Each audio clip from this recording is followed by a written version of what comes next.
o caso clínico que eu tinha disponibilizado para vocês, por que normalmente eu coloco esse caso para que a gente possa debater do ponto de vista da compreensão dos exames de imagem dentro dessa disciplina propriamente dita, né? Porque, basicamente, nós temos aí uma situação onde o caso em si, ele teve uma complexidade. E eu achei muito válido destacar uma percepção fisioterapêutica dentro de um artigo que é puramente médico. Então, se vocês olharem o artigo, e esse artigo não foi esse caso não foi um caso que eu criei, mas sim um caso que foi publicado em uma revista brasileira, né, uma revista de Minas, é uma publicação de origem médica. Foram médicos que fizeram os procedimentos e acabaram trazendo isso porque era um caso diferente. Era um caso um tantinho mais complicado de lidar, diferentemente de outras coisas que são mais rotineiras do dia a dia deles. Só que quando nós olhamos para uma questão ortopédica, às vezes a gente fica com aquela ideia, mas eu não tenho a percepção fisioterapêutica para que eu possa dar a minha contribuição no tratamento. Só que quando nós estamos em ambiente hospitalar, por exemplo, nós devemos ter a compreensão de que o paciente ortopédico, ele é o paciente de todo mundo. Ele é o paciente que é meu, do médico, do enfermeiro, todo mundo está trabalhando em prol daquele paciente.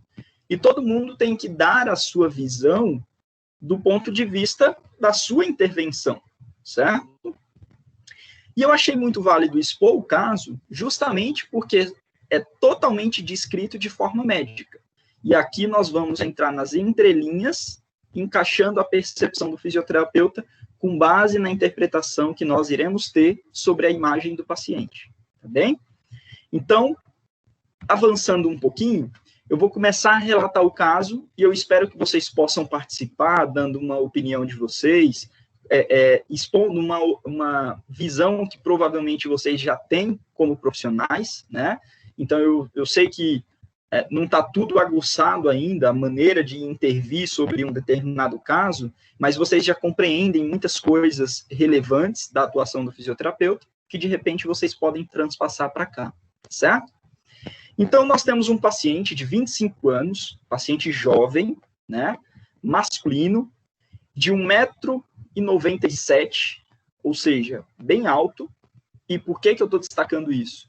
Porque dentro desse caso, o tamanho do paciente foi relevante, tá bom? Natural de Belo Horizonte, sofreu um acidente de moto, né, onde ele colidiu com uma árvore, então foi ele com ele mesmo, né, acabou colidindo nessa árvore. Chegou ao hospital com dor em membros e impossibilidade de deambular. Se você tem uma dor pós-trauma e incapacidade de deambular, provavelmente você já tem uma compreensão de que houve um trauma ósseo um tanto significativo, né? E, claro, passamos pelo trauma. Provavelmente, a gente vai ter que imobilizar o paciente até chegar nesse setor, né? Então, o paciente chegou dessa maneira. Apresentava várias escoriações pelo corpo, deformação anatômica em membros inferiores e ferimento aberto em região lateral da coxa direita. Então, aspectos relevantes nesse primeiro momento para que a gente possa compreender.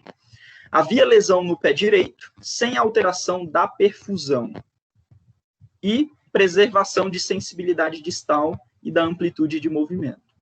Ora, aqui nós estamos com uma informação que, neste momento, é muito relevante. Se você está lá dentro desse ambiente que recebeu esse paciente agora, todo mundo está trabalhando em prol desse paciente com um objetivo: identificar se este trauma que ele teve não teve nenhum comprometimento vascular, nenhum comprometimento sensitivo, para, de repente, ser uma questão que venha facilitar para que ele perca aquele membro, né, que seja uma razão que predisponha ele a fazer uma amputação.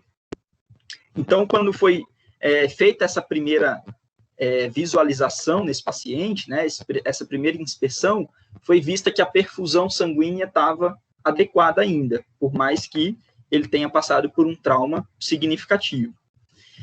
E o estudo de Doppler, né, então aquele ultrassom para acompanhar justamente o fluxo sanguíneo, foi visto ali da artéria tibial posterior e dorsal do pé, que mostrava bilateralmente um fluxo trifásico. Então, mostrava uma continuidade do fluxo sanguíneo de forma regular. Então, foi visto isso por meio de um Doppler, por meio de um ultrassom feito naquele momento. Ótimo. Descartou a possibilidade que ele teria uma lesão mais grave tecidual. Tá bem? O diagnóstico inicial foi de fratura exposta em coxa direita e lesão trocantérica em membro esquerdo, né? Na perna contrária, uma lesão trocantérica. O estudo radiográfico evidenciou fraturas diafisárias e epifisárias expostas no fêmur direito e fratura trocantérica do lado esquerdo.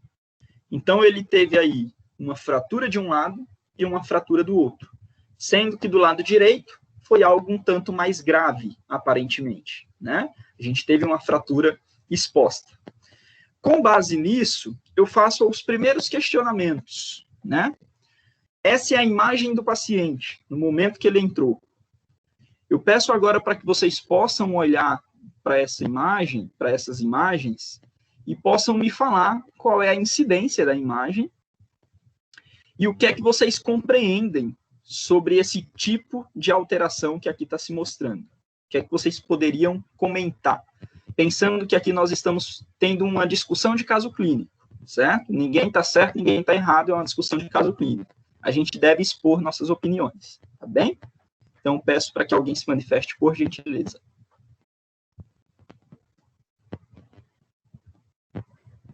Professor, nessa primeira é uma póstero anterior. A Certo. Segunda, eu não sei, eu não soube identificar, mas eu acredito que seja, foi o membro esquerdo, foi?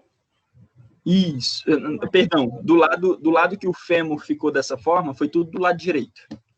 Então, deve ser uma póstero anterior também. Não tenho certeza. Certo. E nessa daqui, na última, eu acho que é uma AP. Uma AP? Tá. Muito bem. Alguém quer falar mais alguma coisa? Tá tudo tranquilo? Todo mundo compreendeu as incidências? Aparentemente sim. Kézia se manifestou, deu a opinião dela. Então, vamos contextualizar um pouquinho, né? Vejam bem, nessa primeira imagem que Kézia pontuou, ela falou assim, estamos com a imagem PA, né? Uma imagem que eu estou vendo de trás para frente. Por que provavelmente ela está me falando isso? Porque eu não estou vendo muito bem a visualização da patela que estaria aqui na frente, né? Provavelmente ela está lá anterior. Então, aqui eu estou vendo por trás esse fêmur, tá certo? Na outra imagem, se mostra aí uma imagem muito semelhante à da primeira, que dá para ter um confundidor, né, que a gente falaria assim, eu acho que essa imagem é uma AP, ou também pode ser uma PA, né, porque eu não estou conseguindo ter referência das extremidades, que foi colocado dessa forma no artigo.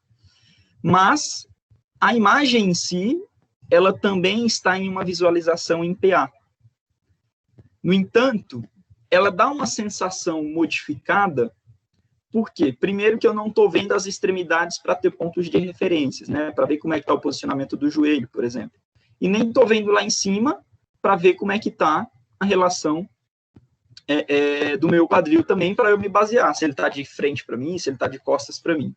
Mas ele também está em uma imagem em PA. E dá uma sensação de mudança disso tudo, justamente porque o que ocorreu no fêmur fez uma sensação de torção, né?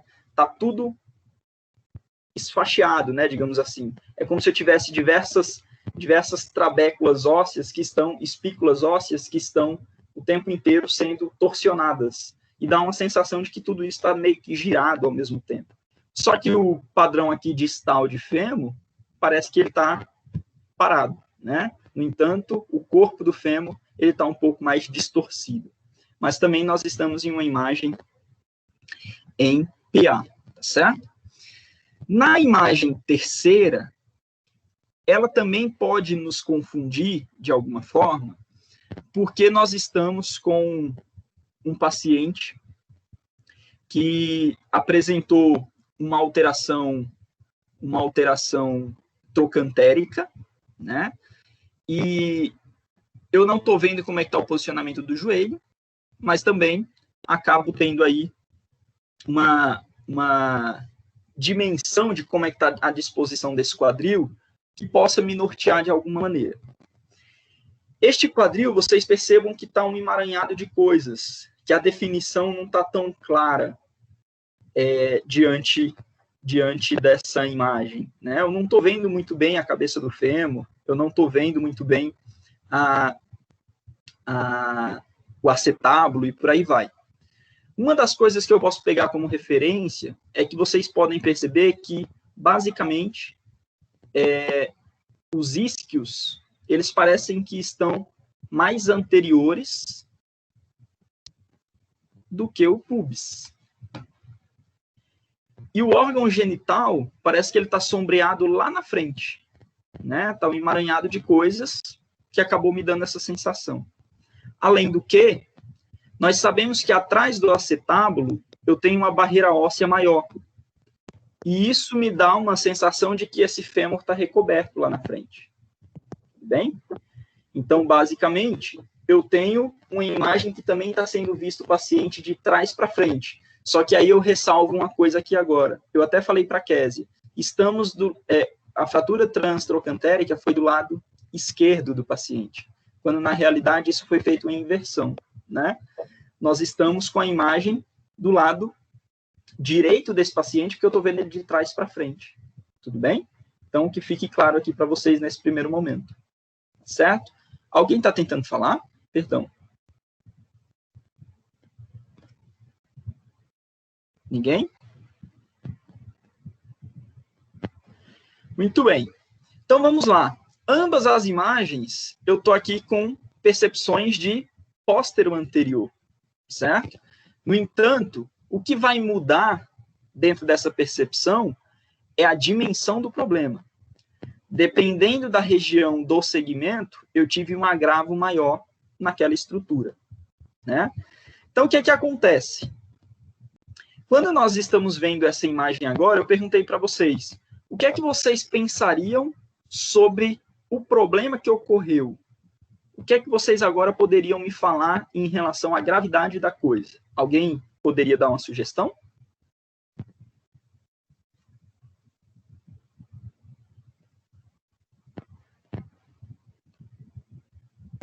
Faz a pergunta de novo, Thiago, que cortou um pouquinho para mim.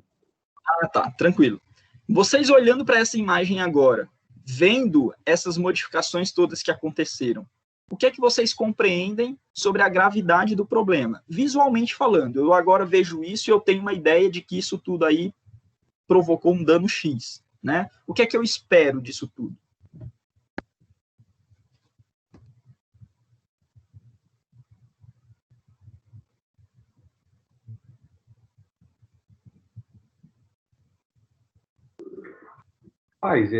Eu acho a resposta um pouquinho complexa, mas eu diria que poderia estar pior, entendeu?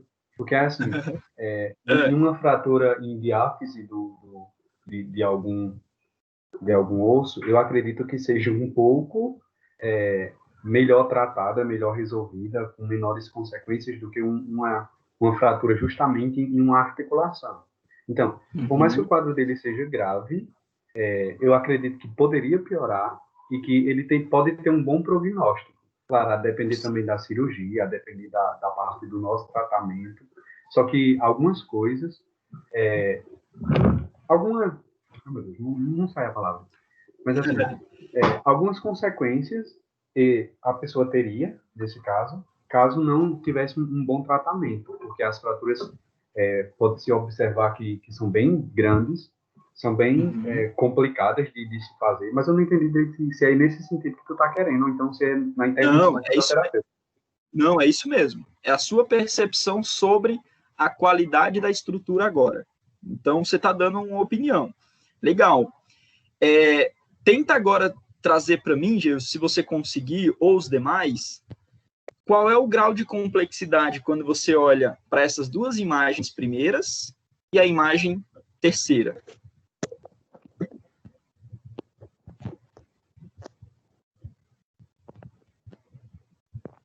Que a gente tem fratura bilateral, né? Essas duas primeiras imagens mostram de um lado, a outra mostra a fratura do outro lado. Então, vamos pensar na complexidade da coisa. Nessas duas primeiras, mostra uma determinada gravidade. Da outra, mostra uma outra gravidade. O que é que vocês esperam de benefício para o paciente? É melhor ter a fratura do lado contrário ou é melhor ter a fratura do lado esquerdo de vocês?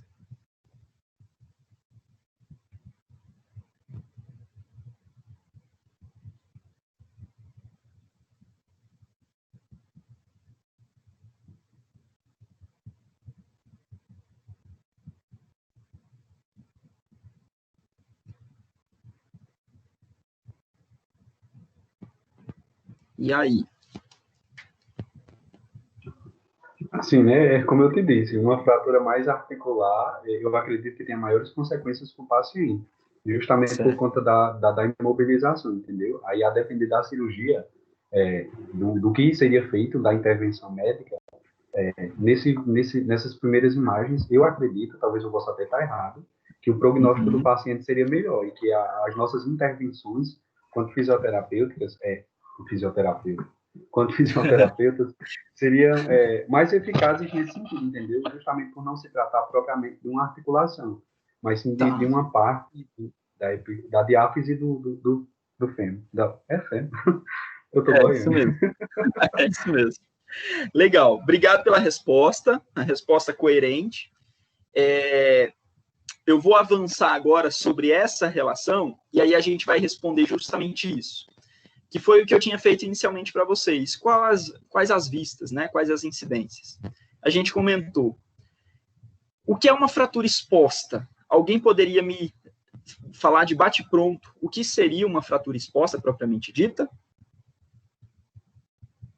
É quando, basicamente, o foco da fratura tem um contato com o meio externo, ou seja, rompe-se a parte muscular, essas coisas. Perfeito, exato. Então, eu tive um dano que, de alguma maneira, aquele osso que a gente está comentando, esse osso ele acabou tendo um extravasamento, perfurando outros tecidos e atingindo esse meio externo. De alguma maneira, vocês podem se deparar com algumas fraturas expostas que nem chegou a perfurar a pele, né? Fica aquela ponta de osso querendo perfurar a pele de alguma maneira, é considerado uma fratura exposta, querendo ou não, mas não conseguiu romper esse último tecido, né? Mesmo assim, a gente ainda considera. Muito bem. Compreendendo que essa fratura exposta, e por que eu estou levantando isso, né? Porque a gente vai debater sobre algumas coisas relevantes sobre esses aspectos. Eu peço agora para vocês uma definição do que seria uma fratura trocantérica. Uma fratura transtrocantérica, né? Que eu já tinha até comentado certa vez com vocês. E aí eu peço para que vocês possam me falar, caso saibam, sobre a classificação desse tipo de fratura. Alguém consegue me falar?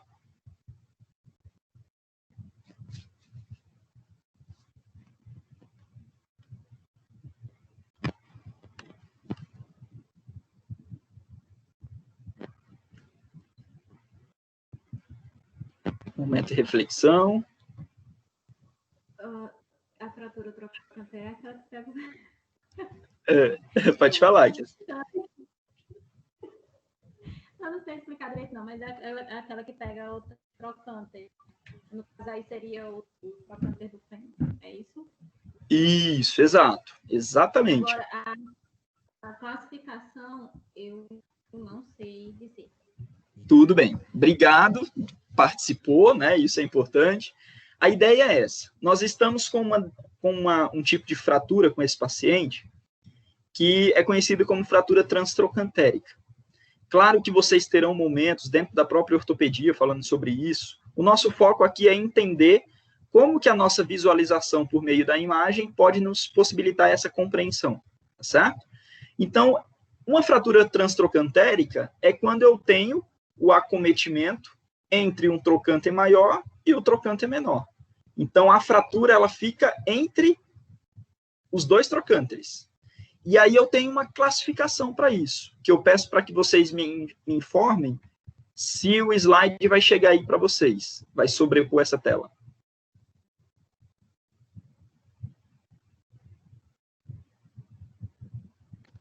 Chegou. Perfeito. Maravilha. Essa é uma classificação de fratura transtrocantérica. Claro que nesse momento eu estou mostrando a nível de conhecimento, né? Não é o foco eu cobrar isso de vocês agora. Provavelmente isso na ortopedia será cobrado, mas nós iremos classificar a fratura daquele paciente com base nisso aqui. Então, essa classificação normalmente é utilizada a classificação de Tronzo, que é justamente essa, classificação de Tronzo, classificação justamente de fratura transtrocantérica. Existem inúmeras outras, mas normalmente a mais utilizada é a de Tronzo, tá bem? É dividida em, podemos dizer, 6 níveis, né? Porque nós temos o grau 3, que tem uma variante. Então, o que é que eu quero expor aqui para vocês? Que quando eu tenho uma fratura do tipo 1, transtrocantérica, eu tenho um traço de fratura que ele vem lá do trocânter maior até o trocânter menor, que não tem nenhum desvio, fica simplesmente aquela fissura entre os dois trocânteres. Então, aquela linha transtrocantérica que eu comentava com vocês, se pegarem a anatomia e olharem para aquela linha transtrocantérica, a fratura vai correr exatamente ali, em cima daquela linha transtrocantérica, aquele acidente ósseo do próprio fêmur, tá bom? Então, é a classificação do tipo 1. A do tipo 2, ela tem esse mesmo corte, né? Acontece a mesma coisa, porém, eu tive um discreto desvio lá no trocânter maior. Vocês percebem que abriu lá na região superior do trocânter. Eu tive um discreto mecanismo que me levou a esse mecanismo de varo aí, né, que a gente costuma falar. Eu abri o trocânter. Lembrando que sempre que eu tenho uma classificação tipo 1 e vou evoluindo na sua classificação, mostra para nós que o paciente tem um grau de instabilidade cada vez maior. Ou seja, se eu tive uma fratura transtrocantérica do tipo 1, significa que dos males a melhor, né? Se eu tive a fratura transtrocantérica do tipo 3, por exemplo, já é ruim. Se eu tive do 4 para o 5, já é um tanto mais instável para esse paciente, tá bom? Quanto mais alta a classificação, mais instabilidade eu provoco para esse paciente. Então, lá do tipo 3, vocês percebem que a linha aconteceu no mesmo lugar, porém, eu abri o foco da fratura e parece que essa cabeça do fêmur deslizou um pouquinho mais para baixo. Ela meio que desceu, fez uma ação descendente ali. Coisa sutil, né? E que teve um acometimento até maior do meu trocânter menor, certo? A tipo 3, ela tem uma variante, que é basicamente a mesma coisa que ocorreu aqui, porém, o paciente ele ainda conseguiu fazer algo a mais. Ele fraturou em mais partes o trocânter maior e também o trocânter menor. Então, eu tive mais desvios desses trocânteres. Eu tenho mais cominuição, eu tenho mais pedaços de osso naquela região. A gente pode imaginar que quanto mais pedaços de osso, mais dificuldade o médico tem para garantir uma estabilidade ali, né? Quando eu olho para tipo 4, aconteceu algo muito semelhante ao do tipo 2, porém o desvio é maior. E o trocânter menor, ele foi um pouquinho destacado, ele foi um pouco mais avulsionado, certo? E a do tipo 5, a fratura transtrocantérica, por mais que não seja muito bem transtrocantérico o posicionamento dele, ele acaba pegando do trocânter menor, indo para a região do colo cirúrgico, né? Para a região ali do colo do fêmur propriamente dito. Nós temos o colo que tradicionalmente ocorre as fraturas de colo de fêmur, e nós temos o outro colo, o colo anatômico, né? Que é logo abaixo desses trocânteres. Então, quanto mais a sua localidade, quanto a fissura acontece em uma localidade mais nobre, acaba sendo cada vez mais instável para esse paciente. Então, se hoje eu fosse optar por ter uma fratura transtrocantérica, eu gostaria de ter uma do tipo 1. Isso é fato, né? Porque o grau de estabilidade acaba sendo maior para mim. Tudo bem? Aí eu vou voltar na imagem do nosso paciente e vou pedir para que vocês agora possam classificar de uma maneira mais precisa. Vocês diriam que essa classificação da fratura transtrocantérica desse paciente é qual tipo?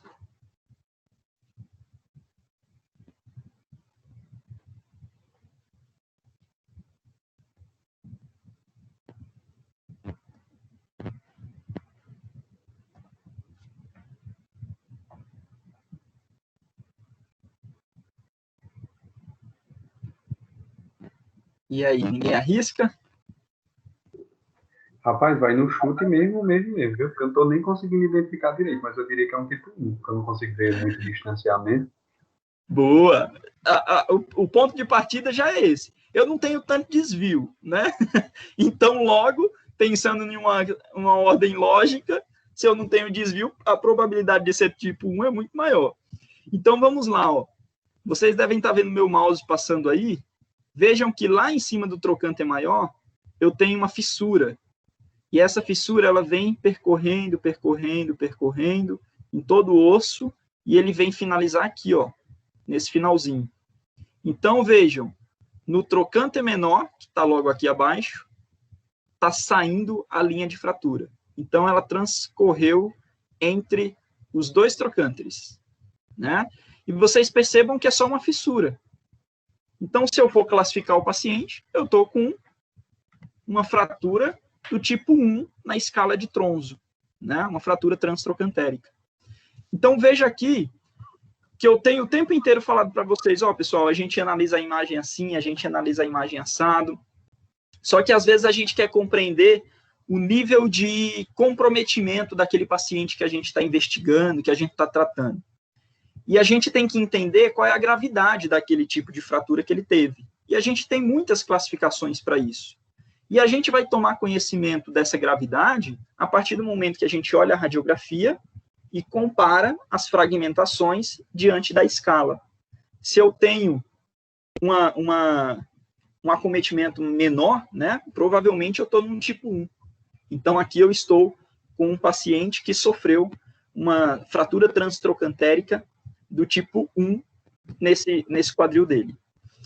Muito bem. Para que vocês possam ter uma informação a mais, complementar, eu gostaria de destacar isso aqui com vocês. O paciente, normalmente, quando ele for ficar lá no centro cirúrgico, vocês podem estar dentro de um ambiente hospitalar, vocês podem estar lidando com um paciente que está lá fazendo fisioterapia respiratória, né, tentando garantir a vida dele, entubado e tudo mais, vocês podem se deparar que o paciente está com alguma fratura desse tipo, né? E aí, o que acontece? Pode acontecer de vocês perceberem que o paciente está lá deitadinho em decúbito dorsal, né? E ele está com um membro que está fraturado, rodado externamente, com uma discreta abdução e uma rotação externa desse membro, certo? Então, é como se ele tivesse com a perna totalmente rodada. Muitos, quando olham para aquilo, falam, meu Deus do céu, a perna do paciente está totalmente torcida, quando, na realidade, aquilo ali é a melhor maneira de acomodação. Então, não se preocupem, porque aquilo é importante para o paciente que está lá no leito, certo? Não foi mau posicionamento. É importante daquela maneira. Porque assim você garante que o desvio não aconteça ainda maior, certo? Por que eu agora tenho que prevenir com que o desvio não ocorra cada vez mais? Porque imaginem que na hora que o paciente entrou no ambiente hospitalar, foi feitas as diversas imagens radiográficas desse paciente, e o médico ele vai pensar na cirurgia. E ele está se baseando no estudo da cirurgia do paciente, olhando puramente para aquelas imagens retiradas. Se você lá, dentro do seu procedimento, modificou aquilo tudo, na hora que ele entrar na cirurgia, que ele abrir, que ele visualizar, ele vai ver tudo diferente. E agora não vai dar mais tempo ele falar assim, não, vou fechar e depois eu volto para operar. Ele agora vai ter que operar. Né? Então, a gente tem um certo cuidado de manter esse paciente num bom posicionamento no leito. Então, a importância do fisioterapeuta, compreendendo a gravidade da coisa e sabendo conduzir o paciente na hora de trabalhar com ele ali no leito, é fundamental. Vejam que médico nenhum chegou para nós e falamos, ó, tem que fazer isso, tem que fazer aquilo. A gente olhou para a imagem e está entendendo qual é a gravidade da situação, certo? E aí eu sei me nortear em relação ao que eu posso fazer ou não com esse paciente, tá bem? Alguém está tentando falar? Tô com o microfone. Não? Muito bem. O que acontece? Outra coisa que eu gosto de pontuar aqui com vocês, para que não seja do espanto, quando vocês estiverem em ambiente hospitalar, é que vocês poderão se deparar com pacientes que estão amarrados assim, ó, cheio de amarrilhas. E aí o que acontece? Às vezes você está com aquela fratura de maior complexidade. Digamos que não foi a fratura do tipo 1, foi uma fratura mais grave, com mais desvios e com mais fragmentação. O médico ele não vai logo de cara abrir aquilo e tentar resolver. Ele vai tentar resolver de maneira indireta, num primeiro momento, para que quando ele vá fazer a cirurgia se torne mais fácil de realização, né? Então, acontece que ele opta por fazer um procedimento como esse, que é uma tração transesquelética. Ou, na criança, uma tração transcutânea. Tudo bem? Então, ele meio que entra lá no centro cirúrgico, fura com a furadeira aqui na região distal do joelho dele, coloca 2 pinos lateralmente, faz uma amarrilha e prende esse barbante, que passa por um cilindro aqui em cima, e ele coloca um peso, puxando tudo isso. É uma tração que está sendo dada. Tudo bem? Ah, mas ele vai colocar um peso aí do tanto que ele quiser? Não. É um peso feito de acordo com cada paciente. Se eu tenho 100 quilos, a probabilidade é que eu coloque 15% do peso do paciente, ou seja, 15 quilos nesse caso, né? Coloco 15 quilos puxando tudo isso. Então, fico 15 quilos tracionando o meu joelho para frente, porque quando eu traciono esse joelho, meio que eu decoapto lá na região do meu quadril. Então, eu distancio um pouco mais as coisas. E aquela fragmentação que ali estava muito presente, começa a ficar um pouquinho mais distante, mais fácil depois para que ele venha fazer a cirurgia. Tá certo? O que vale a pena destacar é que esse paciente vai ficar por um bom tempo nessa condição, sem poder mexer essa perna mesmo, né?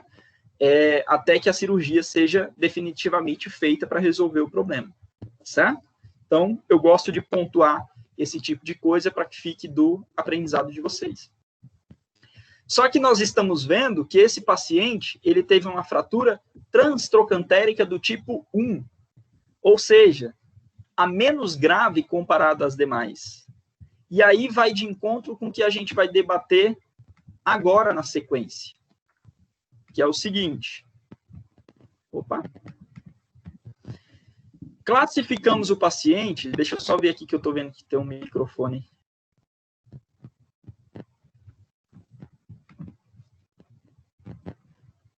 Ah, estou vendo aqui agora, Stephanie.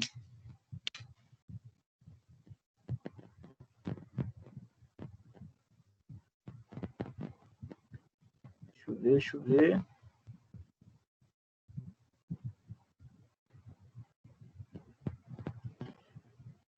E, na realidade, Stephanie, não apareceu a solicitação dela. Vou tentar mais uma vez, por gentileza.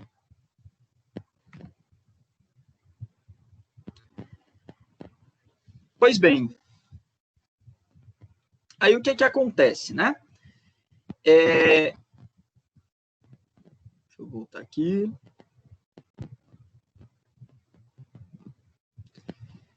Eu pergunto a vocês agora o que seria uma fratura diafisária e uma fratura epifisária. Alguém poderia me relatar isso? Deixa eu ver aqui que deve ter chegado a solicitação. Ah, boa, obrigado, Manu. Bacana. E aí? O que seria uma fratura diafisária e uma fratura epifisária? Quem arriscaria me dizer?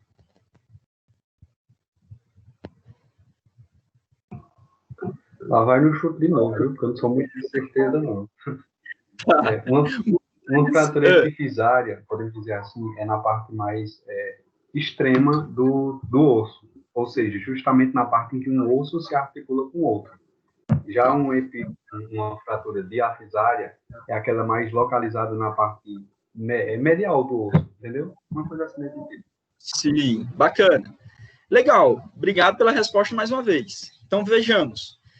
Uma fratura diafisária, a gente está falando de uma porção centralizada no osso, aquela região média do osso, precisamente. Então, imaginemos aquele osso longo, né, o fêmur, bonito, aquele osso comprido. No meio dele, a gente está na sua diáfise. Então, é uma região que tem menos complexidade de alguns problemas, né? Nas suas extremidades, na porção superior e na sua região distal, é a região epifisária. E vocês devem recordar quando eu estava mostrando o quadril de uma criança, que eu falava assim, ó, a epífise de crescimento. Isso aqui é a fise de crescimento, né? É aquilo que é a epífise de crescimento propriamente dita.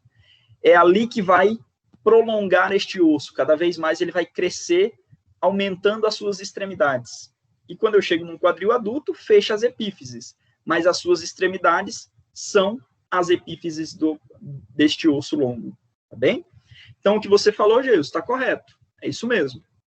Quando eu penso em uma gravidade que ocorre uma fratura num paciente, eu imagino que a fratura diafisária é menos grave do que as fraturas epifisárias. Isso, de fato, na grande parte das vezes, é, de fato, pertinente para nós. No entanto, tudo depende de como as fraturas se manifestam, né? E aí nós vamos agora continuar na sequência do raciocínio aqui nesse caso, né? No mesmo dia do trauma, introduziram medicamentos que são de uso para infecções, né, possíveis infecções. O paciente foi submetido à correção cirúrgica da fratura trocantérica, sob anestesia geral. A fratura foi reduzida com sucesso e colocou-se uma DHS, conforme a imagem, conforme está demonstrado que eu vou falar com vocês. A cirurgia durou 40 minutos, com sangramento estimado de 100 ml. Claro que o fisioterapeuta agora já não precisa estar atento a esse tipo de perda, né? Nosso foco é outro. E o pós-operatório foi realizado no Centro de Terapia Intensiva, lá no CTI. Vejamos. A primeira coisa que ele pontuou foi que foi feito a introdução de diversos medicamentos que possibilitassem o combate a possíveis infecções. Por que que isso é importante? Nós vimos que o paciente que passou por esta fratura, ele teve uma fratura exposta. Ele teve uma fratura com uma ampla extensão de acometimento de tecido muscular, né? Tecido mole ali no entorno. Então, isso era uma porta aberta de infecção. E vocês viram que ele bateu em uma árvore. Provavelmente no local dessa árvore teria terra, teria diversas outras coisas que possibilitassem aumentar ainda mais o risco de contaminação.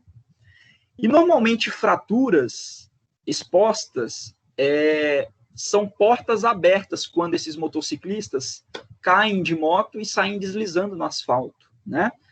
Eu não preciso falar o teor de contaminação que um asfalto tem, né? Então, se você quiser contaminar de forma grave uma ferida profunda, uma ferida aberta, esfregue no asfalto, né? Você consegue uma contaminação um tanto grande.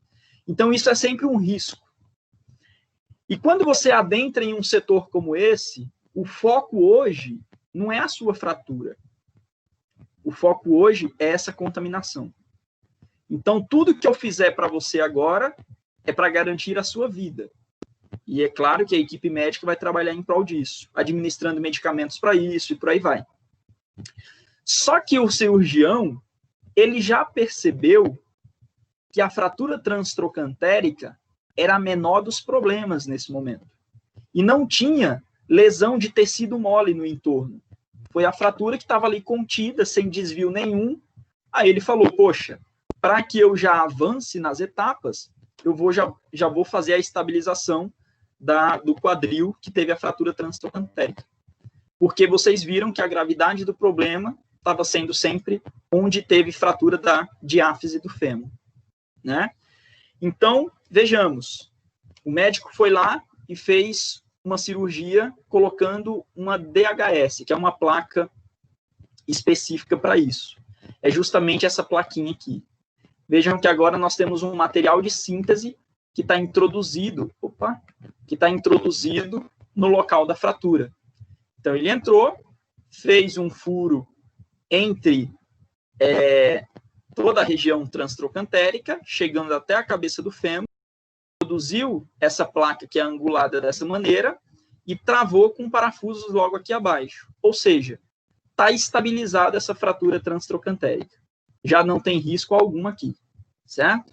Então, essa placa aqui, ela me permite uma boa estabilidade, o risco agora de ter um problema aqui é mínimo, o fisioterapeuta pode trabalhar com segurança nessa perna, bem? No entanto, do outro lado, eu tive uma fratura que foi mais complexa. Por quê? Vocês viram a quantidade de fragmentação que tinha naquele membro. O cirurgião foi lá e fixou com fixador externo. E aí a gente vai comentar sobre isso, tá bem? Então, veja bem, a primeira condução foi combater possíveis infecções e estabilizar a fratura que era mais simples naquele primeiro momento, que dava para fazer sem precisar fazer uma anestesia geral, uma anestesia mais complexa no paciente. Foi feito ali e já resolveu o problema, tá tudo certo, tá bom? Continuando, a fratura cominutiva do fêmur foi fixada externamente para posterior abordagem definitiva com fixação de placa em ponte. No dia seguinte, o paciente foi conduzido ao bloco cirúrgico para colocação de fixador transarticular, né, externo provisório, recebeu bolsas de sangue, né, foi readmitido após o ato cirúrgico no CTI, né, sempre que sai da sala de cirurgia, vai lá para o CTI para aguardar o acompanhamento. No primeiro dia de pós-operatório, apresentou pequena quantidade de secreção sanguinolenta em trajeto dos pinos do fixador externo e em dreno de ferida operatória lá do joelho dele. E recebeu alta do CTI 3 dias depois, estável, hemodinamicamente falando, e a sua capacidade respiratória também preservada, tá certo? Sendo transferido agora lá para a enfermaria, ou seja, lá para onde as coisas já não são tão delicadas dentro de um ambiente hospitalar. Vamos pensar aqui agora no que ocorreu. O cirurgião, ele estabilizou do lado que a fratura era menos grave e do outro que tinha muito fragmento ósseo, ele acabou utilizando um fixador externo. Alguém poderia me falar por que esse fixador externo foi colocado agora?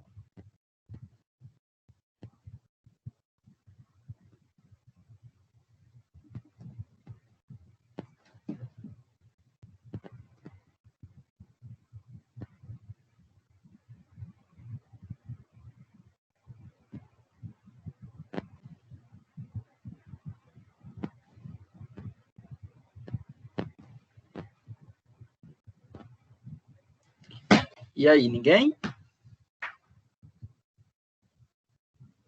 Geilson, nem mais um chute? Rapaz, eu acho que esgotaram o meu chute de hoje, viu? Legal. Vamos lá, ó. Vocês devem ter a ideia na cabeça, né, do que é um fixador externo, efetivamente. Vocês já devem ter visto pessoas, inúmeras pessoas, com esse tipo de fixador. Os fixadores externos, eles são utilizados de uma maneira que eu tenho que estabilizar aquele segmento como um todo em uma situação que eu ainda não posso fazer o procedimento definitivo. Entende? Então, vamos lá. Esse paciente, ele tinha fratura exposta. Ele tinha um dano tecidual muito grande. Ele tinha uma porta aberta de infecção. Qual era o foco naquele momento? Era a fratura? Não, era a porta aberta de infecção. Então, o que é que o cirurgião fez? Vou estabilizar este segmento para que não ocorra ainda mais desvios nessa fratura, até que a gente controle essa porta de entrada de infecção. Então, ele não pode simplesmente chegar lá e, assim como ele fez no quadril contrário, colocar uma placa definitiva para resolver o problema, sabendo que ele tem um risco de infecção muito grande. Daqui a pouco essa infecção acabar não se adequando ao material que foi utilizado e por aí vai. Vai depois ser um monte de problemas. Então, o que aconteceu? Ele colocou o fixador externo como uma forma provisória, né? Para que ele segure um pouco mais esse tipo de coisa, para acabar esse risco de infecção e lá no futuro ele fazer a estabilidade definitiva, de fato resolver a fratura em si, tá certo? Então, é um tipo de situação que o médico pode utilizar.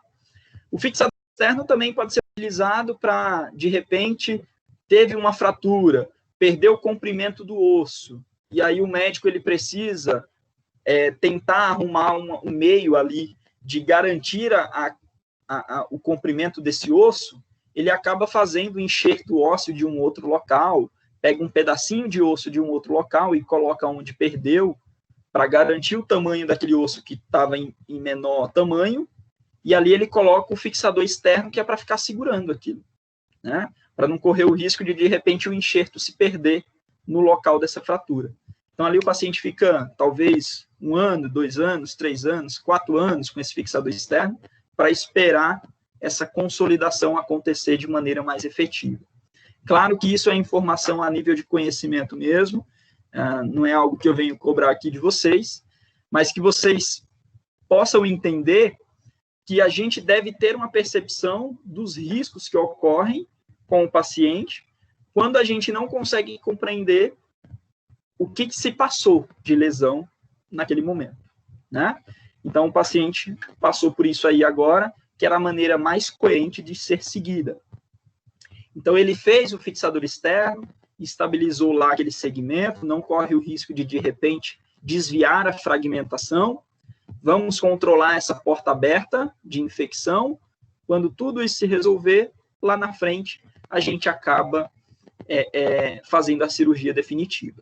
Certo? Muito bem. E aí, basicamente, entra nesses questionamentos. Vocês poderiam me falar o que é uma fratura cominutiva? Bora, Geilson, do chute. Ou os demais, né? Preciso dos demais. Kézia já participou também.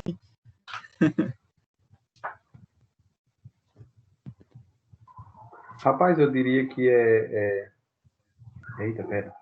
Eu diria que dentro de um foco de fratura, uma grande... Não sai a palavra, mas tu entendeu. Assim, dentro de um foco de fratura, existem várias... Não sai, Tiago, a palavra, mas tu vai entender o que eu quero dizer. Certo. Esfarelamento do osso. Isso. Boa, isso mesmo. Eu trouxe de novo aqui para... legal. Eu trouxe de novo aqui para que vocês possam ver a imagem do paciente. Percebam que não foi um pedaço, não foram 2 pedaços, 3 pedaços, não foi isso, né? Foram diversos. Vocês não conseguem ter uma noção clara de qual que é a primeira parte, qual é a segunda. Parece que está tudo fragmentado, né? Tem muita fragmentação. Então, isso é uma fratura cominuta. Muitas partes, digamos assim, né? Então, ele ainda teve um agravante nessa situação, porque, como eu falei para vocês, parece que está tudo torcido, né, essa diáfise de fêmur. Então, o que acontece? Além de ficar fragmentado em diversos pedaços, parece que eu fraturei e rodei essa perna, né? Rodei os fragmentos. Então, eles estão todos meio que espiralados, todos esfaixados, né? Como normalmente o pessoal costuma dizer. Então, é uma fragmentação importante e é uma fratura grave, né? E aí o Geilson tinha comentado assim, poxa, Tiago, na diáfise, normalmente é uma fratura menos grave. E, de fato, de maneira geral, é. Só que quando acontece uma fratura na diáfise com muita cominuição como essa, já é uma fratura mais grave também. Porque imagina o médico tentar arrumar um meio de travar parafuso aqui depois para resolver isso. Como é que ele vai dar estabilidade boa para esse foco de fratura, entende? Então, a maneira de fixação que o médico venha fazer daqui a pouco, talvez não fique das melhores. Talvez você já tenha uma predisposição a ter um problema, uma sequela um tanto mais grave aí, né, do ponto de vista funcional devido a isso. Então, é um tanto mais delicado da gente abordar realmente, tá certo? Então, uma fratura cominuta, eu tenho muitas partes, né? Essas partes, elas podem estar desviadas, elas podem estar ali contidas, que seria até melhor, né? Neste caso, elas meio que rodaram, se tornou ainda mais complicado de se pensar em estabilizar. Então, imagina, se o cirurgião olha para isso aqui e ele não tem uma ideia real de como que ele estabiliza nesse primeiro momento, é muito melhor que realmente ele dê tempo ao tempo, para que ele use fixadores externos para travar isso aqui, não tenha movimento nessa região, até ele poder fazer um estudo de como que ele vai posicionar uma placa, como é que ele vai prender um parafuso e por aí vai, né? Que ele possa estudar a cirurgia realmente. Então, isso é importante. Oi, pode falar. Desculpa aí te interromper, mas nesse caso dessa fratura cominutiva aí, que a gente vê grandes focos... Eita, de novo, não sabe falar. Mas entendeu.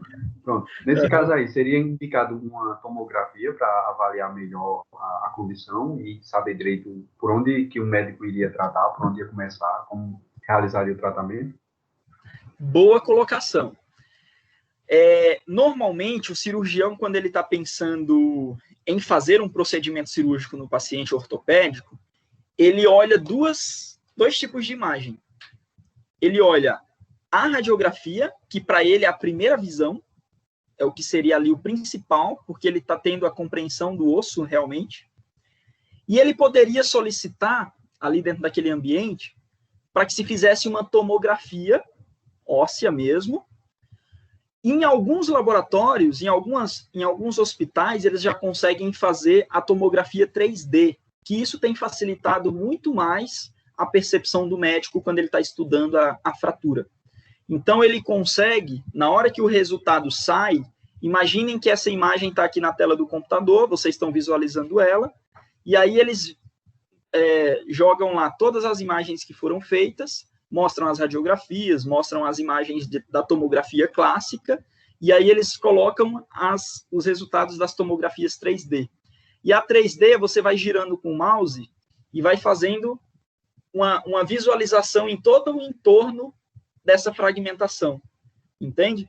Então, você faz exatamente o esqueleto daquele paciente dentro desse exame de tomografia 3D, que hoje em dia os médicos estão preferindo muito mais para ter noção real de como é que está a integridade disso tudo.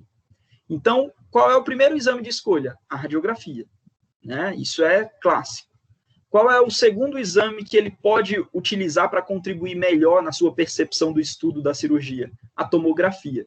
E se a gente tem a tomografia 3D, favorece ainda mais, porque ele consegue ter praticamente a visualização como se ele estivesse vendo aberto aquela fratura do paciente ali, né? Então, de fato, Geilson, são os exames de escolha, a radiografia e a tomo. Mas o primeiro contato realmente vai partir da radiografia, diversas radiografias, por sinal, não é uma radiografia única, né? São diversas para que se tenha um entendimento do todo. Certo? Então, é relevantíssimo. Muito bem. E aí, tá. Pontuamos esses aspectos. Opa. Definimos o que é uma fratura cominuta, né? Agora, eu tinha pedido para vocês qual era a diferença do fixador externo comparado ao fixador interno, né? Eu comentei com vocês que o fixador externo é algo provisório. é algo que não vai ser resolutivo. Ele vai estar ali por um determinado período, para que se possa trabalhar dentro daquilo que agora é mais importante, como, por exemplo, uma lesão de tecido mole, como, por exemplo, esperar uma inflamação muito grande que está acontecendo ali naquele momento, acalmar os ânimos para que se possa fazer a abertura daquela fragmentação e, de repente, estabilizar depois, né? Pode ser utilizado para alongamentos ósseos ou, de repente, para conter algumas situações que o paciente perdeu a quantidade de osso, né? O tamanho do osso, como eu comentei com vocês. Já o fixador interno é um tipo de estabilização que já é definitiva, que normalmente o médico abre, visualiza o problema, coloca a placa, coloca o parafuso, estabiliza isso, estabiliza aquilo e deixa ali bonitinho, resolvido o problema, fecha, estabilizou o foco daquela situação, tá certo? Então, seria a principal diferença entre ambos os tipos de fixadores, tá certo? E aí eu perguntei, dentro desse questionamento, o que é uma placa em ponte. Não sei se vocês chegaram a ver isso. Alguém sugeriria? Alguém diria alguma coisa?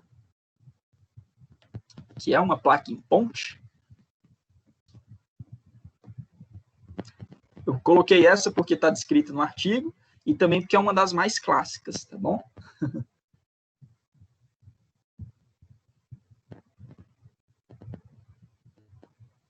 Deixa eu ver aqui o chat, que eu vi que alguém colocou. Ah, tá.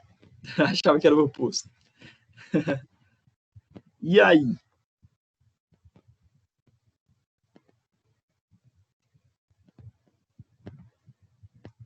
É mais difícil de arriscar, né? Pode falar. Não, eu disse aqui que eu não sei dizer não. Sem chance, né? De fato, isso eu já não esperava que vocês soubessem de maneira clara, né? Como eu tinha disponibilizado antes, eu imaginei que vocês fossem investigar, procurar saber o que pudesse ser. Mas vamos lá. A placa em ponte é a maneira que o médico vai colocar essa placa. Então, como eu falei para vocês, que o fixador interno é uma fixação definitiva, imaginem que o médico vai lá estabilizar o foco do problema, ele vai fazer uma fixação interna, fazendo uma placa em ponte. Então, é a maneira que ele dispôs aquela placa. Tudo bem? Então, a maneira que o médico coloca esta placa muda a nossa percepção do ponto de vista de evolução com o paciente. Por exemplo, a placa em ponte, ela me permite fazer com que o paciente tenha uma descarga de peso um pouquinho mais precoce, né? A gente consegue evoluir um pouquinho mais rápido. É diferente de outros tipos de placas que acabam sendo colocadas, que acaba pedindo para que você não coloque carga de imediato. Você espere um tempo para depois liberar um pouco mais dessa carga. Então, o que é que acontece? O fisioterapeuta, entendendo o tipo de implante feito naquela situação, ele sabe o momento de distribuir peso, o momento que é oportuno para esperar distribuir esse peso. Às vezes a gente fica com aquele receio de que não, só vou descarregar peso no paciente quando o médico liberar. Isso é uma percepção que o fisioterapeuta deveria ter. Por quê? Às vezes o retorno do nosso paciente é daqui a 3 meses com o médico. Então, se ele já estava disposto, pronto para descarregar peso hoje, e você vai esperar 3 meses para o aval do médico, significa que ele está atrasado 3 meses. Né? Então, eu preciso ter uma compreensão da disposição dessa fixação, para que me permita ali evoluir no momento exato, ou, de repente, segurar um pouco mais as coisas quando realmente for necessário. E nunca deixar o paciente em prejuízo. Certo? É importante. Então, imaginem que a placa em ponte, ele vai colocar...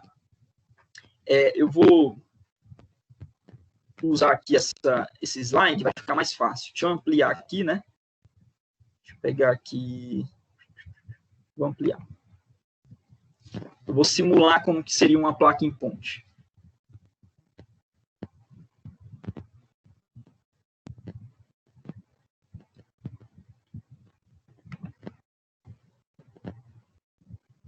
Veja bem, a placa em ponte, quando vocês olharem para a radiografia da abordagem final do médico, vai estar assim.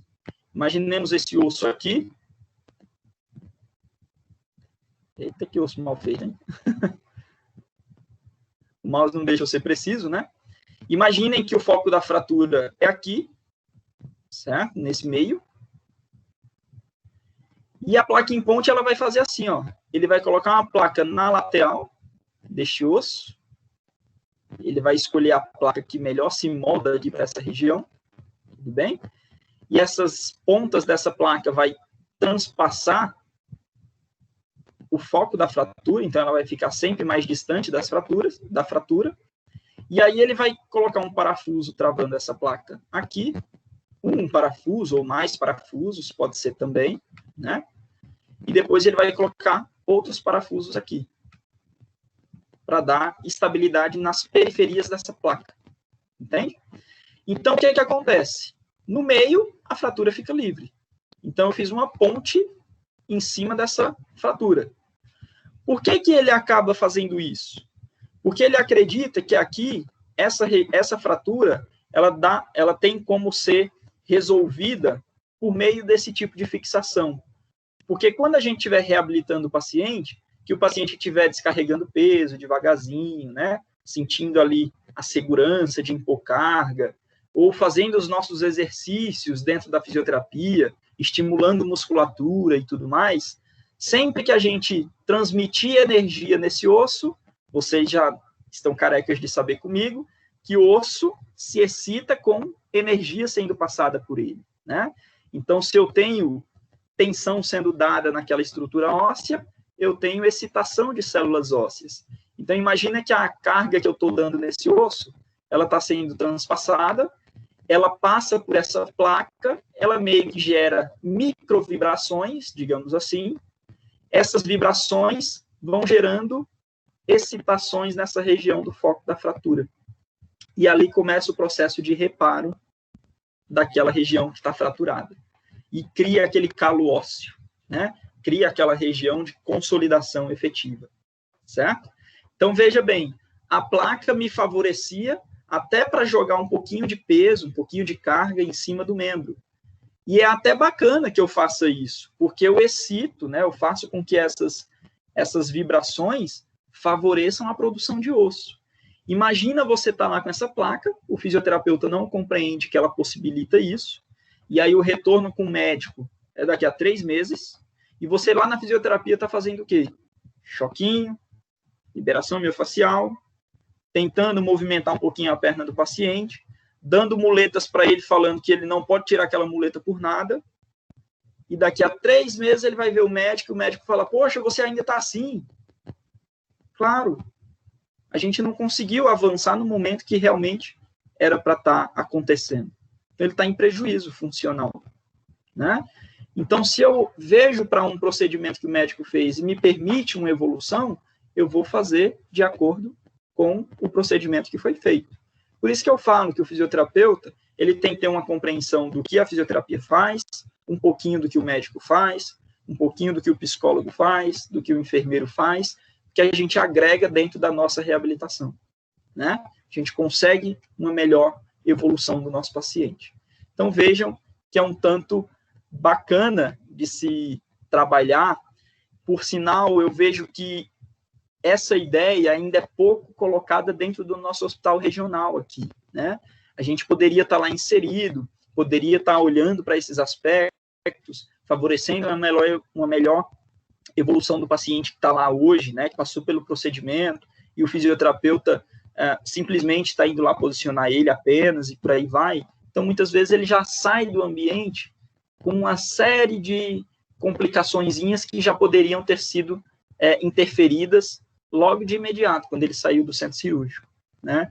Então, vejo a importância da nossa inserção dentro desse meio, certo? Então, estou trazendo isso porque a gente está contextualizando um caso que é médico, como eu destaquei com vocês, e que nós estamos buscando dar a nossa visão fisioterapêutica por meio do exame de imagem, né? Olha só, por meio do exame de imagem é a descrição do caso, tudo bem? Nós estamos em uma reunião clínica, digamos assim. todo mundo vai dar a sua parcela de contribuição, seja o médico, seja o fisioterapeuta, o enfermeiro, todo mundo vai ter que dar a sua exposição. Alguém está tentando falar? Eu, mestre Renato.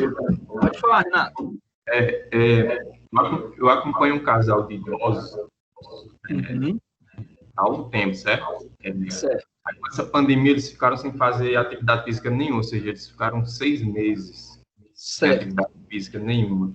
Aí o senhorzinho ele tem 84 anos de idade, certo? Tá.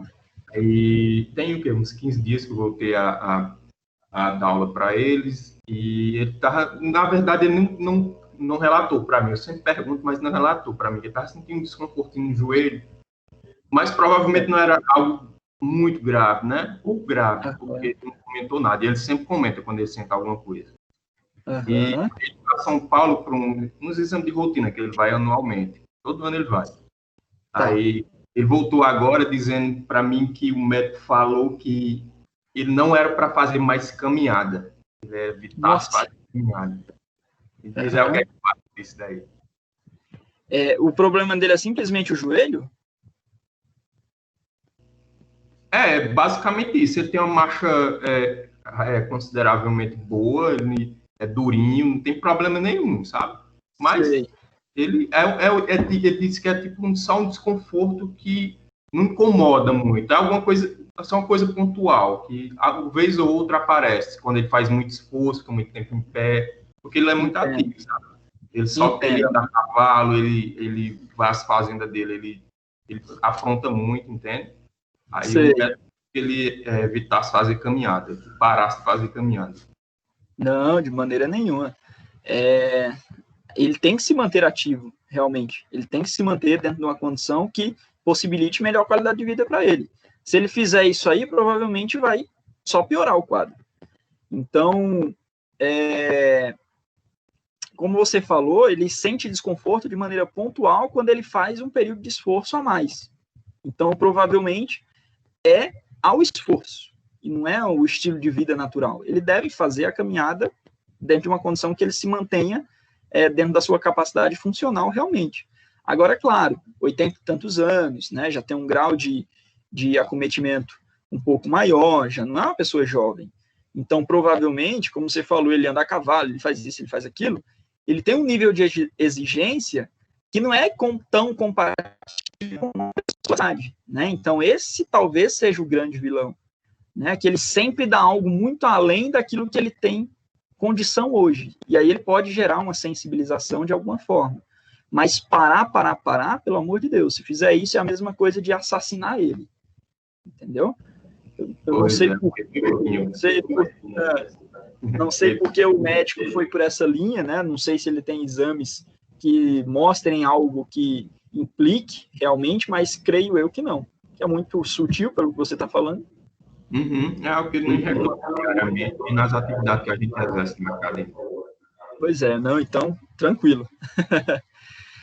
Muito bom. Então, avançando aqui, deixa eu... Opa! Eu tinha perguntado sobre a placa em ponte, né? A gente vai finalizar o raciocínio agora, do caso. Diante desta situação, o paciente agora, ele foi buscar fazer o tratamento resolutivo final, utilizando a placa em ponte, né? Que era a opção do médico naquele momento. Ele percebeu que devido à falta da placa compatível com a estatura do paciente, olha só, o cara tem 2 metros, não conseguiram uma placa lá no ambiente hospitalar que desse no tamanho do comprimento do membro do paciente. Então, teve que mandar trazer uma placa, né, fabricar o material para mandar para o hospital, para assim estabilizar a fratura do paciente.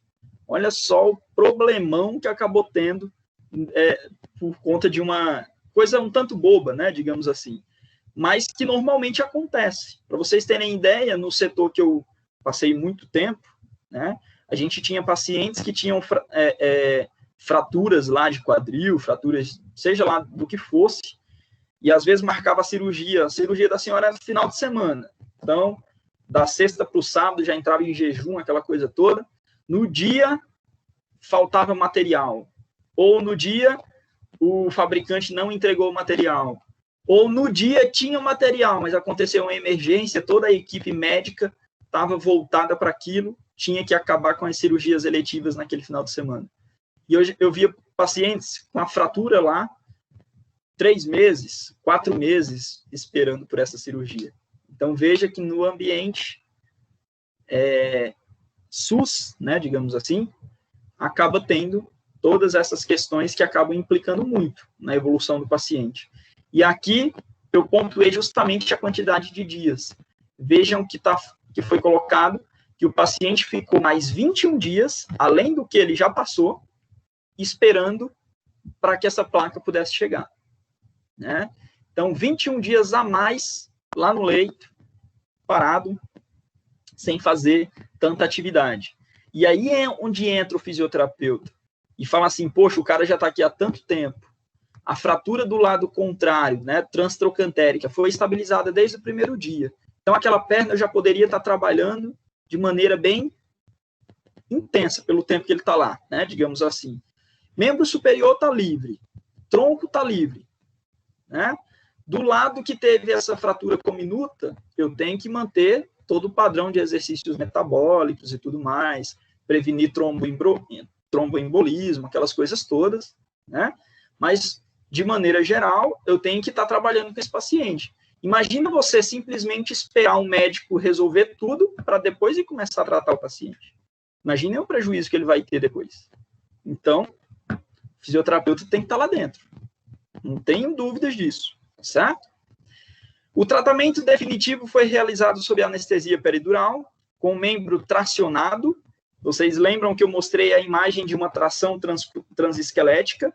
Então, eles fazem aquela tração dentro do centro cirúrgico mesmo, que é para distanciar aquelas fragmentações e ficar mais fácil de posicionamento, localização, né? Então, eles fizeram isso. E eles fizeram 2 incisões no paciente. Uma na região proximal de fêmur, na lateral do fêmur, e outra na região lateral do joelho, na porção distal do joelho.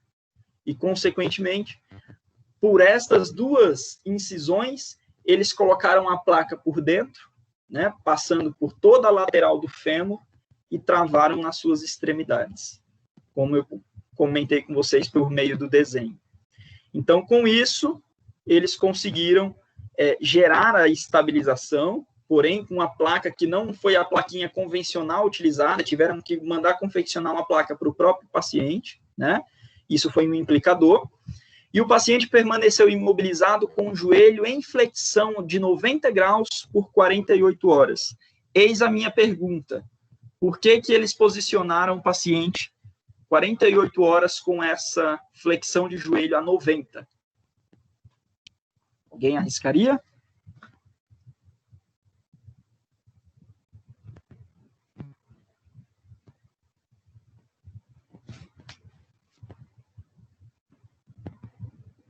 Para diminuir a tensão no quadril.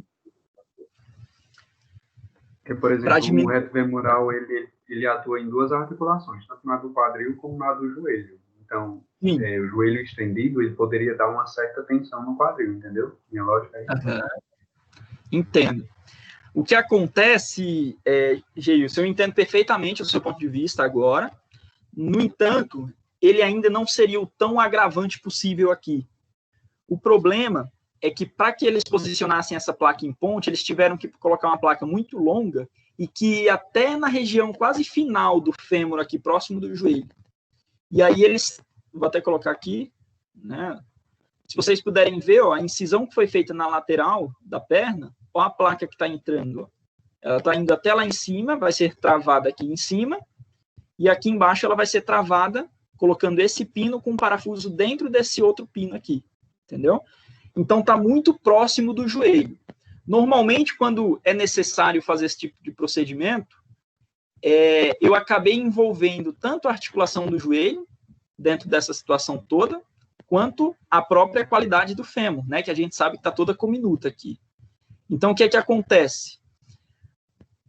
O paciente normalmente evolui com uma rigidez importante do joelho. E o fisioterapeuta, depois, ele tem que ficar forçando muito para ganhar a flexão de joelho, porque vai desenvolver uma rigidez, acometeu muito, né? Só que o que acontece? Vocês viram que o fêmur dele está totalmente cominuto. Imagina o fisioterapeuta depois querendo forçar o joelho dele para ganhar flexão, sabendo que esse fêmur está totalmente instável, né? Por mais que a placa esteja ali, tem muita fragmentação ainda. Então, você pode gerar uma alavanca durante a tentativa de ganhar a flexão e, de repente, causar um problema mais sério. Então, para que não ocorresse isso, os médicos falaram, vamos deixar ele 48 horas com o joelho dobrado a 90 graus. A gente manipula e deixa lá parado. Porque a gente já garante que ele vai ter esses 90 graus. 90 graus é funcional para o paciente. Ele consegue caminhar, ele consegue pedalar, ele consegue sentar e levantar de uma cadeira normal. Então, isso já está favorável, né? Agora, se o paciente for deixar para começar a fisioterapia, ou se neste momento que foi terminada essa cirurgia, após essas 48 horas, o fisioterapeuta não tiver inserido e atento sobre isso, ele pode perder essa angulação. E aí é onde está o grande problema que a gente vive aqui na nossa região.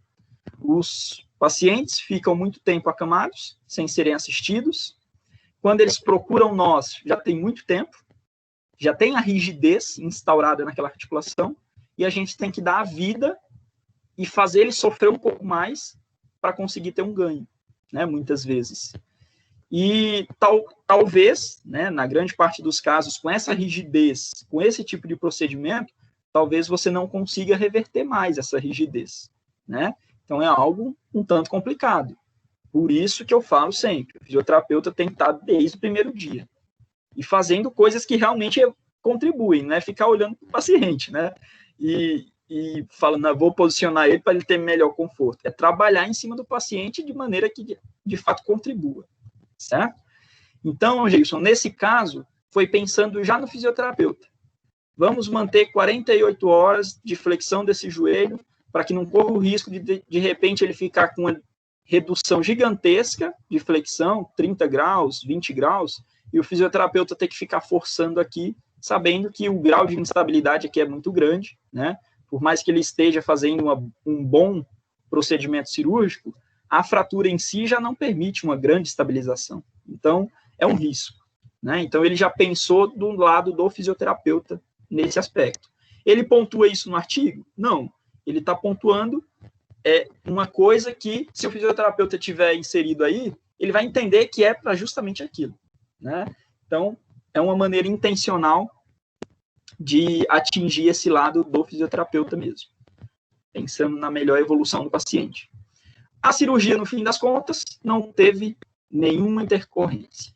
Então, ainda bem, né? Depois de tudo isso, o paciente ainda ficar esse tempo todo com esse problema instaurado aí, né? E aí eu vou perguntar, assim, de bate-pronto, coisa rápida, 2 minutos, o que vocês pensariam na fase de internação desse paciente? A gente avaliou o paciente só pelo caso e pela imagem radiográfica, né? O que vocês pensariam em fazer com esse paciente nesse ambiente de internação, compreendendo o caso deles agora, né? Então, peço aí para que vocês pontuem.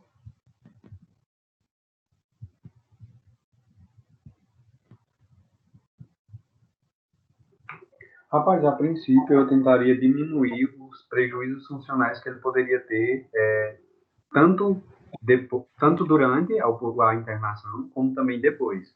Por exemplo, trabalhar a questão respiratória, mobilizar todas as articulações que tivessem livres, claro, a articulação que está... As articulações envolvidas na cirurgia, a gente não teria como mobilizar no momento. Talvez eu acredite que não. Mas as outras estariam livres e aí a gente já diminui a perda funcional. Tentaria, de alguma maneira, promover uma melhor circulação naquele local, justamente também para promover uma redução dessa fratura, uma consolidação dessa fratura de maneira melhor, utilizaria alguns recursos. Oi? Como que você favoreceria essa circulação? Então, justamente a mobilização articular das outras articulações, ela já promoveria isso, entendeu? Entendi. Mas também recursos da eletro, não paguei dermato ainda, não entenderei. Mas alguma coisa local, sei lá, uma massagem, local para promover uma circulação ali. Entendeu? É isso Você aí. Você está falando lá no dano do tecido, né? O tecido mole. Alguma coisa assim nesse sentido. Uhum. Legal. Você me levantou agora uma questão que eu acho que vai ser uma informação bem bacana para vocês. Eu tenho um conhecido que é um grande pesquisador brasileiro. Ele hoje é professor da Federal de São Carlos, lá em São Paulo, que ele é um grande pesquisador na área de eletroterapia. E ele é defensor da utilização da corrente TENS, né, da TENS, não como uma maneira de analgesia, mas sim promover uma angiogênese local. Então, ele conseguiu chegar em parâmetros que possibilitassem colocar o eletrodo dentro da ferida, claro que com todos os cuidados, e favorecesse a estimulação da corrente dentro daquela região. Além do que, normalmente, pacientes que passaram por enxerto de pele, por exemplo, ele utiliza os eletrodos em cima da região da enxertia de pele, onde ele poderia organizar esses parâmetros e essa corrente estimular uma nova angiogênese local. Então, veja bem, nesse procedimento da lesão do tecido, né, dessa via aberta, claro que no primeiro momento tem todo um cuidado que vai ser feito pela equipe médica de modo geral, mas num período mais tranquilo, onde essa ferida está sendo fechada, você poderia contribuir para a aceleração disso? Poderia. De repente, laser na região, que seria bem-vindo, né? De repente, cuidar da cicatrização por meio dessas correntes, que eu comentei com vocês também. Então, poderiam ser recursos que, com aquele princípio da dermato que vocês terão daqui a pouco, vocês poderiam pensar nesse aspecto. Claro que o fisioterapeuta ortopédico conhece muito pouco da dermato, mas ele conhece sobre princípios da área da dermato que possam ser linkados dentro de uma situação adversa como essa. Então, ele pode, de alguma maneira, trabalhar nesse contexto, né? Então, tentando regularizar esse processo. Então, isso que você falou sobre melhorar a circulação local e tudo mais, eu pensaria lá naquela região da lesão de tecido mole mesmo, e do ponto de vista da mobilidade articular, isso é uma coisa que normalmente a gente vê muito. Você pensa nesse paciente agora, você acha que ele está totalmente incapaz, né? Mas é um paciente que ele está bem lá no leito dele, né? Até porque ele já fez a cirurgia do lado da região transtrocantérica lá, já está estável, já há muito tempo, né? Há muito tempo, desde o dia que ele internou até hoje, ele já passou pelo processo de estabilização. Então, aquela perna, você já poderia estar trabalhando de maneira muito intensa com ele, você poderia estar, de repente, sentando ele no leito. Olha que baita de uma atividade funcional em fazer com esse paciente. Garantir de que ele sente no leito com segurança, sem ter risco de repente, desviar mais a fratura, que ele está com o fixador externo do lado contrário, né? Então, você pode trabalhar com ele dentro de toda e qualquer situação, sempre levando em consideração o momento que ele está, que pode te privar de fazer alguma determinada coisa, certo? Eu poderia estar colocando esse paciente para caminhar, talvez. Pelo tempo que ele tem de DHS, onde ele fez a fratura transtrocantérica, provavelmente ele já tem como gerar uma descarga de peso legal naquela perna. Então, se eu colocar muleta com ele, treinar a marcha com ele dentro do corredor do hospital, ou dentro da sala de internação, já é algo extremamente relevante para esse paciente, né? Então, não quer dizer que, pela complexidade da coisa, eu não posso ser um pouco mais incisivo. Se eu percebi que os procedimentos me garantiram isso tudo, eu vou fazer, sem sombra de dúvidas. Vou respeitar a dor do paciente, vou respeitar o nível de capacidade física que ele tem hoje, que ele vai se cansar muito mais, né? Às vezes, dar 3, 4, 5 passos já é o ponto-chave para ele se sentir extremamente cansado. Então, é algo que a gente tem que ter um certo cuidado, tudo bem? Mas nós estamos falando de um cara de 25 anos, um cara novo, né, jovem. Provavelmente ele vai estar muito bem do ponto de vista geral, né? A fratura que está impossibilitando todas essas questões, certo? Boa colocação, Jason. Obrigado pela resposta. E quando esse paciente receber alta, aí o que a gente vai fazer com ele? Parece que o paciente já está sendo tratado lá dentro, né? Quando ele chegar na clínica escola para a gente lá.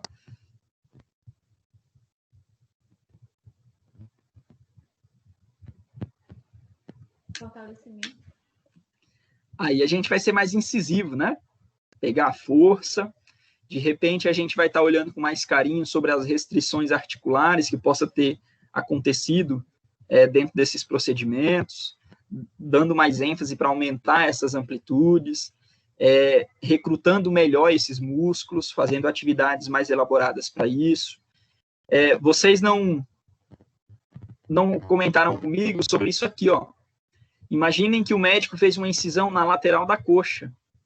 Vocês devem recordar que aqui do lado eu tenho o trato iliotibial que passa aqui lateralmente essa perna. Quando ele faz essa incisão, ele corta o trato iliotibial no meio. Então, imaginem que esse trato ele também passou por fibrose, é uma banda que normalmente gera muita dor miofacial depois no paciente. Provavelmente ele vai se queixar de dor lateral na perna. Provavelmente vocês vão administrar liberações miofaciais nessa região, né? Então, veja, a gente tem um norte devido ao acometimento que acabou tendo dentro do procedimento cirúrgico, né? O paciente foi conduzido da melhor maneira, vocês viram que a equipe médica aparentemente seguiu um protocolo bem rigoroso, bonitinho. O único problema aí foi justamente a placa, né, que o hospital não tinha para esse paciente, mas que, de modo geral, foi uma condução muito bem feita. E eles colocaram sempre do ponto de vista médico. E se nós estivéssemos inseridos dentro dessa equipe, era isso aqui que a gente estava discutindo hoje, que a gente iria estar colocando dentro dessa equipe. A maneira de evoluir com esse paciente, certo? Então, vejam que vocês podem ter autonomia total de fazer o trabalho de vocês da melhor maneira, sem depender de aval de ninguém, desde que vocês compreendam o exame de imagem que foi colocado inicialmente, desde que vocês compreendam o que o médico fez na cirurgia, e nada impede de você chegar no médico e falar: doutor, como que aconteceu a cirurgia lá? Foi tudo bem? Ficou bem estável? Posso evoluir com um paciente assim, assim, assado? Legal, não, fisioterapeuta, pode ir bem, a cirurgia aconteceu tudo certinho, eu consegui dar uma estabilidade legal. Ele gosta desse contato também, né? A gente fica com receio de que não, eu não vou falar com o médico por conta disso, daquilo. Pelo contrário, eles gostam que a gente se manifeste e mostre a nossa percepção sobre o paciente. Isso gera um trabalho mais seguro entre toda a equipe, né? Para vocês terem ideia, tinha situações no ambiente hospitalar que eu atuava, que tinha dias que era até maluco, assim, porque o médico ele resolvia dar alta para um paciente 7 horas da manhã, só que na nossa programação, a gente só ia conseguir passar 5 da tarde. E o médico falava assim: você está de alta, mas eu só assino quando o fisioterapeuta passar aqui, lá no leito dele. Olha só, então o paciente ficava naquela ansiedade o dia inteiro esperando que o fisioterapeuta passasse lá, porque era o momento que o médico daria o aval por completo para ele. Então, a gente tem uma importância grande e os médicos querem profissionais dessa maneira, né? E aqui é onde eu levanto a bola também da fisioterapia ortopédica dentro desse contexto hospitalar, que a gente fica sempre com a ideia de que a visão cardiorrespiratória e por aí vai, né? Mas que, de fato, este lado é muito mais inserido da fisioterapia dentro do hospital. No entanto, o fisioterapeuta ortopédico ele tem esse papel relevante dentro de um setor de trauma, como é o que nós temos aqui no nosso setor, aqui no nosso hospital regional, que é um hospital de trauma e que não tem nenhum fisioterapeuta de trauma passando no andar que é trauma. Então, fica complicado, né? Da gente ter uma boa evolução desses pacientes todos que estão ali num grau de ansiedade muito grande. Certo? Fechado?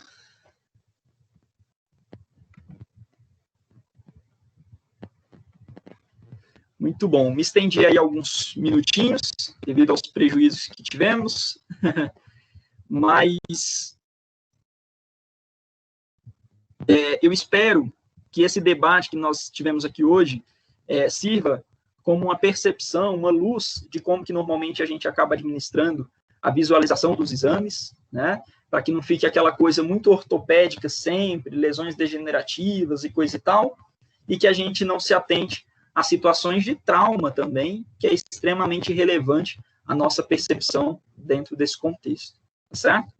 Então, só me resta perguntar, alguma dúvida? Eu estou ligando aqui minha câmera, que Sempre o aplicativo fecha minha câmera quando eu projeto as coisas.